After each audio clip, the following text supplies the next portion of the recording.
Like the cosmic ballet, I am consistent to a fault. I know I have said earlier that I could honestly make this channel horror themed since I run back that well more times than Jack and Jill, but I can't help it. Horror is still my favorite genre for a multitude of reasons, and many of the games I enjoy are either steeped in scares or adjacent to fear. This marks the second time in this show that I'm covering freeware and one that isn't potentially dangerous to your computer. Thanks once again to younger me and Tats Tops, as my initial exposure to the White Chamber was through them. Flashbacks to Saya again, since it was by one of the collaborators for the channel did I unearth that story, but that's neither here nor there.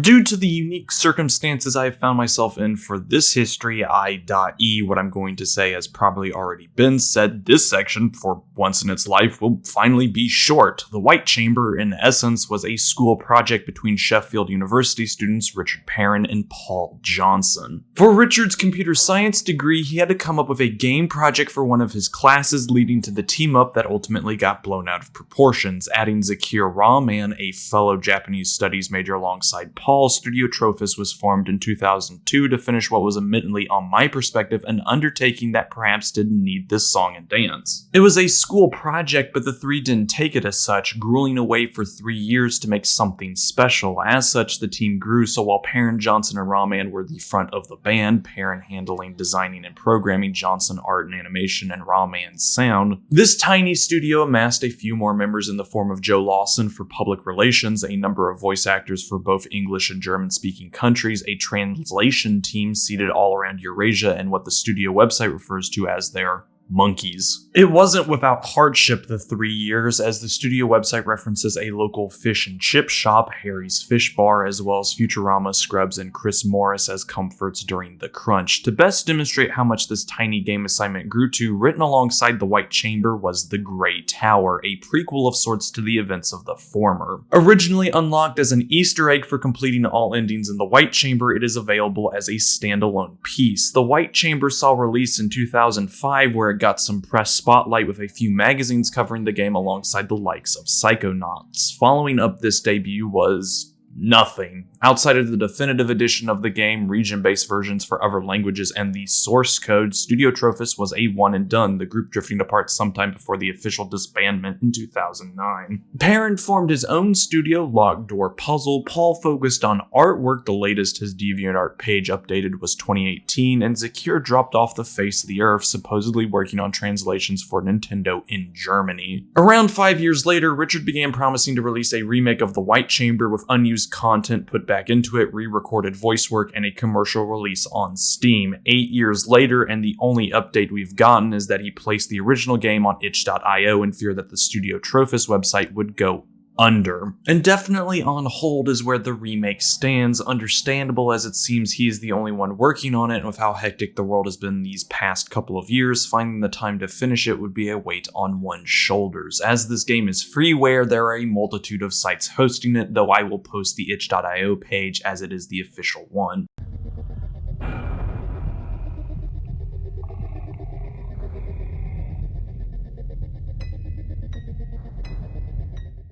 Our tale begins with the main character, Sarah as she is known, waking out of a coffin in an unknown location. One questionnaire later, and we find out our lead, Sarah, is aboard a space station and has a goal of redemption for crimes we do not yet know. There's a message on the panel. Connection error.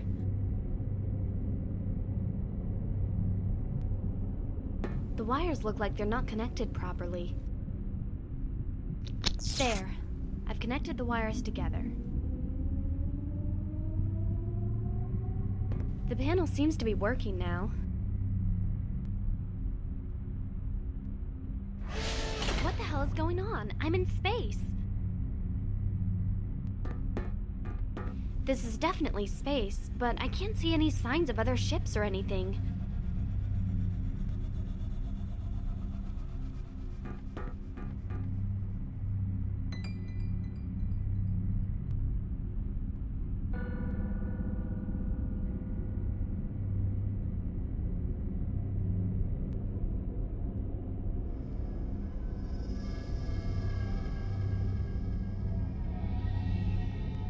It looks like there's a way out. Whatever they were, violent and manipulative was their nature, with various mirages besetting her and a set of audio logs from a scientist by the name of Arthur explaining that the research team on the station slowly went insane experimenting with a strange object locked in the eponymous White Chamber. This is replacement lab technician Arthur Anderson making my first scheduled report. I've been here a week, and things haven't been as I expected. They keep me working in the upper lab doing routine sample analyses. It's a waste of my time, but they don't want me to go into the main lab chamber. I told Commander Artemis Trent that I hadn't traveled all this way to do monkey work, but he wasn't interested. The work wouldn't be so bad were it not for the tension on board. Everyone is keeping to themselves, and no one wants to talk much. They're quick to dismiss any talk about what happened to my predecessor, or what it is they're working on down there. One thing I'm sure of is that they really don't want me here. Only Professor Erickson is remotely hospitable towards me. But even she's evasive. At least she's kind to me, though. Something is definitely going on here. They're scared of something. I've heard them calling the main lab the White Chamber. I don't know why, since I'm not allowed in there. Goodwin and Wiles hate going anywhere near it. I've seen Goodwin go in a couple of times when they've needed him, but always briefly and reluctantly. I'll keep investigating, but I don't want to push them too hard. The atmosphere around here is tense enough as it is. Officer Richard Wiles is missing. Professor Erickson woke me up yesterday morning for a meeting in the living room to discuss what had happened. Dr. Goodwin said he was working late into the night and went looking for Wiles when he realized his medical laser wasn't working. This place is small, so it wasn't long before he realized he wasn't anywhere to be found. He said he woke the commander, and the pair spent the night searching the station to no avail. Even the life pod is still docked. With no answers to this mystery, everyone is reaching breaking point. Even I'm starting to feel just as paranoid and tense as the rest of them. I think at this point it's becoming just a question of who will snap under the pressure first. I strongly urge you to send a new team here. If these guys don't get away from this place, I fear things are only going to get worse. No one trusts anyone anymore. They're particularly suspicious of me, as I'm the new arrival. Even Sarah, Professor Erickson, is growing more wary of talking to me. She's been spending more and more of her time down in the White Chamber. I know it's not scientific, but when I look in her eyes, she seems lost somehow. I had a drink with Dr. Goodwin. It's the first time he's really talked to me properly since I arrived. Though what he said made little sense. He's convinced Wiles was taken by the artifact they're studying down there. Apparently, Wiles wanted them to get rid of it. Since my last report, I've overheard mention of the artifact several times. Their opinions on it seem mixed and conflicting. This all worries me. Again, I urge you, please send a relief crew as soon as possible. I'm making this recording just in case someone finds it. Not that it'll do any good. I hope someone watches this. I want people to know what happened here. I found out the commander intercepted my last 2 reports. I confronted him about it, but he's convinced I'm an agent working for Cyclovir Hypercorp. I argued with him, but he thinks he's being generous enough by not just spacing me the moment he found out I was sending reports back. I tried to explain that the company had just asked me to submit observations, but he wasn't having any of it. I suppose I can't really blame him. But none of that matters now. I'll be lucky if I'm alive much longer. Dr. Goodwin is dead. Sarah found him chewed up in the main ventilation system. Everyone knows it wasn't an accident. We're being killed out here.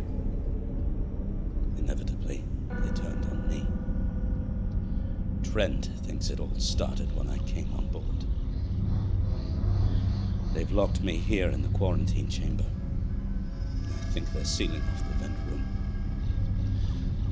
I'm not sure what they think that will achieve. I don't know what's going on here. I'm scared and alone. I don't know if one of them is a murderer or if that damned artifact is responsible for all of this. Either way, I no longer care. I just want to get off this cursed station. I found a way to open the quarantine seal, and I'll be heading for the lifepod. I don't know if I'll make it, so I'm leaving this final recording as a record of what happened here. To whoever finds this, good luck.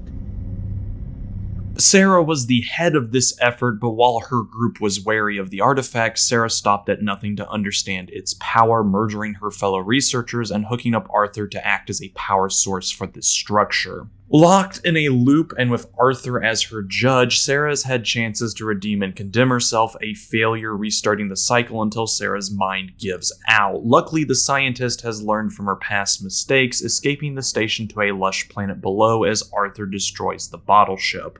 However, while Sarah gets accustomed to island life, our story ends with the cube having somehow found its way to the planet as well. Since the overall shortness of the game allows me a flexible way to approach this analysis, I will be including the Grey Tower here. For a brief breakdown of the series, it follows an audio log format centered around the eponymous structure and one man's descent as he climbs it. Around 19 minutes in length, it serves as a prequel that, while not in depth to leave some mystery, gives a clear enough picture of what is going on. In short, the White Chamber is a prototype for what would become Dead Space 3 years later, and one giant reference to Event Horizon. Don't believe me? Well, ancient artifact of somewhat unknown making infects people around it with hellacious visions that ends up consuming them in the end. Give or take a few space mutations, as from my gatherings, the weird creatures are hallucinations as opposed to actual entities like the necromorphs, and some supplementary ideas like the cult and slight government backing, and you have sort of the same plot elements. However, where the marker overwhelms your mind with blueprints on how to make it, the artifact instead acts as a cruel tutor in redemption. Sucked into its pocket dimension, you come face to face with every wrongdoing you've committed and every intrusive thought thinked. It was originally used as a way to rehabilitate prisoners before it linked with someone who threw it out of whack.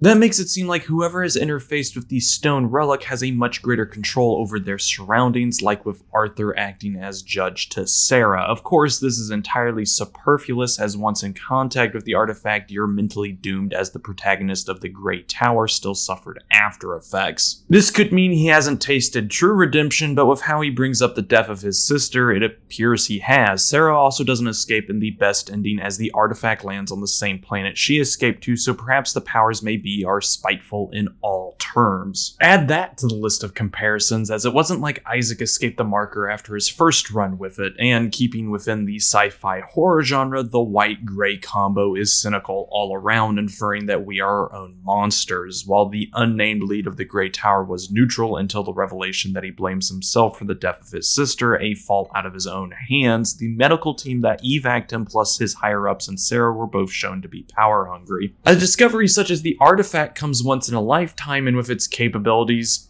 I don't know, humanity might gain limitless power. Ambition is evil in its basest form, but that's all the duo tackles, since this is a project that barely passes the hour 30 mark. That's not a complaint on my end, just a groundwork to explain the ideas both engage with.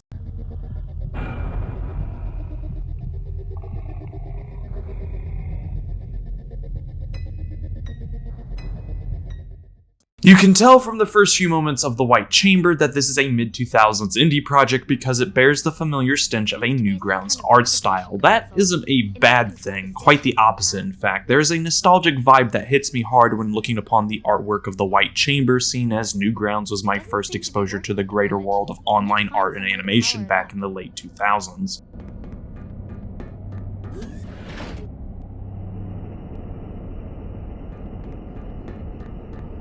Soiled lab coat. It looks like there's something in the pocket. There's a blank ID card and some kind of override key in the pocket. It's an ID card scanner for the gate. It seems pretty sturdy. This gate's stopping me from getting in the storeroom. I'll need to use an ID card with it.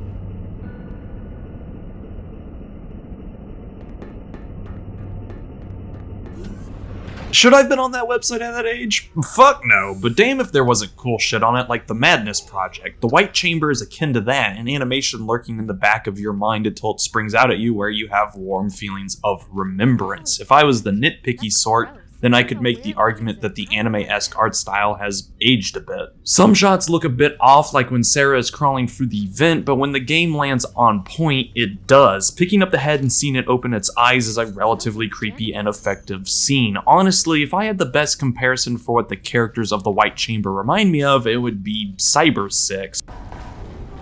Is that? Oh, come on, don't tell me that's hair in there.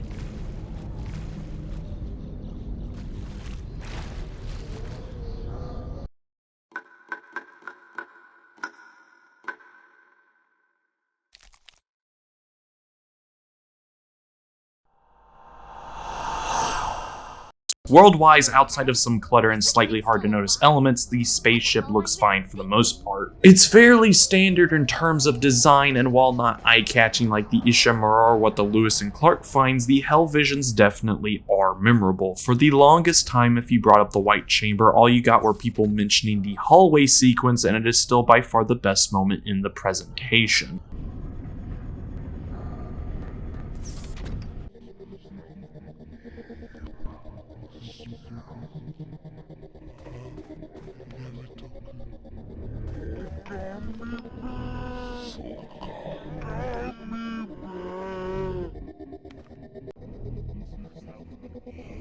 Oh shit. Am I gonna die in here? Keep that bloody thing away from me! A decapitated body. It's crucified upside down. Am I in hell? I'm glad there's a fence keeping it away from me.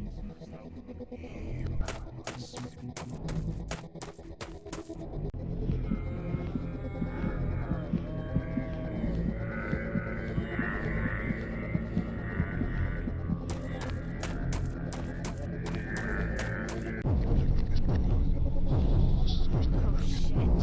Am I gonna die in here?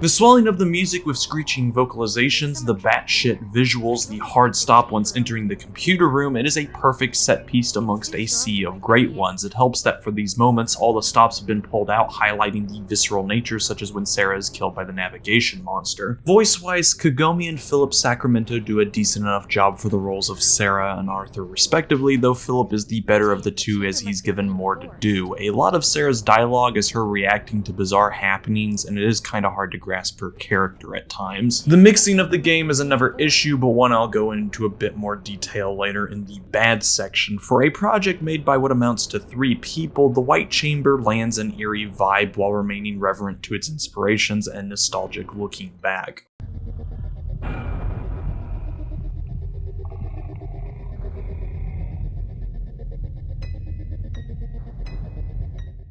The White Chamber is a point-and-click adventure game with a focus on puzzles. Right off the bat, White Chamber is a small game, Sarah traversing through a handful of rooms. Most of what you'll be doing is collecting items used with objects such as the fire axe to cut pipes or a key card to open a locked area, or solving puzzles. Movement is done with left mouse click, though in the drone section the arrow keys and spacebar are used, while right click handles context-sensitive occasions. Whenever you want to pick up an item, activate an object, or examine something, you right click on whatever has caught your attention and select the fist to interact or eye to observe. Left click is used to go through doors, and a couple of times I did get thrown off by the controls as I'm so used to just left clicking to bring up a selection menu, but it's all good. There is a hidden mechanic in the game tied to Sarah's morality. In the White Chamber are death endings, which I showcase throughout my run besides the torture one because of how long you have to wait to experience it, but amongst those are specific scenarios that raise or lower Sarah's karma, affecting her ending. There are a total of 6 instances to raise morality and 1 lowering it, with endings separated by how many points you have by the end of the confrontation with Arthur in the White Chamber. 0 or -1 karma earns you the torment ending, 1 or 2 gives you the damned ending, 3 to 5 is required for the redemption ending, and 6 awards you the joke ending. Essentially, anytime a karma moment happens, it is best to pick the option that is either thinking about the whole instead of the one, or seems caring, such as trying to free the body from the tube with the axe or using the blanket on both bodies.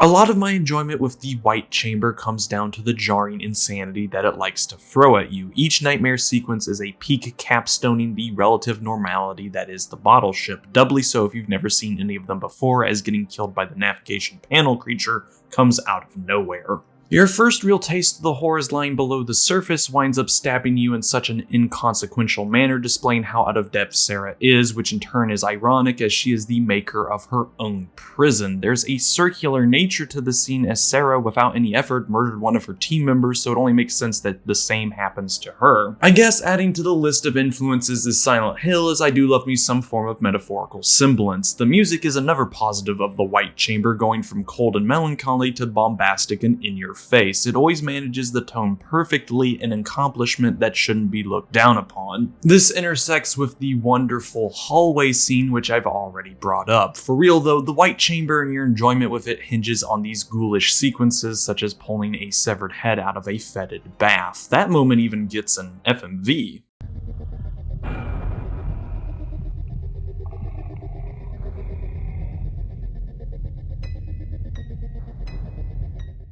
If I had to list 1 or 2 bad aspects of the game, as there isn't much that White Chamber gets wrong with its short runtime, it would be the sound mixing in parts and some awkwardly placed interactables. While the White Chamber has a brooding, moody soundtrack, it can be mixed poorly with character dialogue. Take viewing the eyeball or crucified body tumbling down the passage. Though Sarah says the same thing each time when she inspects both, when the eyeball starts going crazy like a party just got started, some inquisitive players might want to see why, and you already uncovered the difference between music and speaking volume. Likewise, the grinder room has white noise for its music that is painful to listen to. An overpowering soundscape can work. Hell, Silent Hill bases itself in making you endure the worst cacophony you've ever heard in your life, but when it's amplified so much, there's a problem. Grinding my gears down a little bit, as well as how hidden certain environmental interactables can be. This isn't too much of an issue, there's just a slight bit of pixel hunting is all.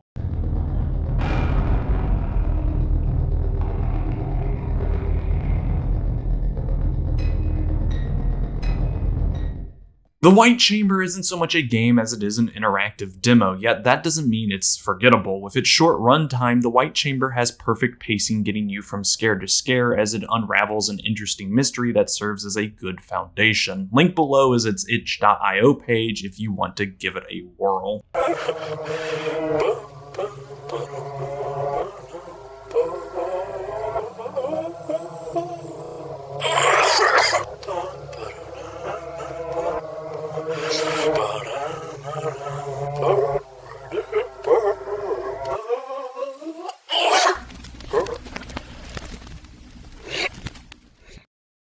Wanted something short and sweet, seeing as my next project will be an anniversary vid. That and a few different shakeups are happening IRL for me that might slightly take away from my time here. Don't know yet, but I'll still try to upload as best as I can, even if it's not as constant. The hint, right? Well, let's just say that it's a sequel within one of my favorite franchises ever that I've done an LTA on, and it might be one of the worst games I've played. But there's no way I'm covering Doki Doki Literature Club. Bet 100,000 subscribers on it.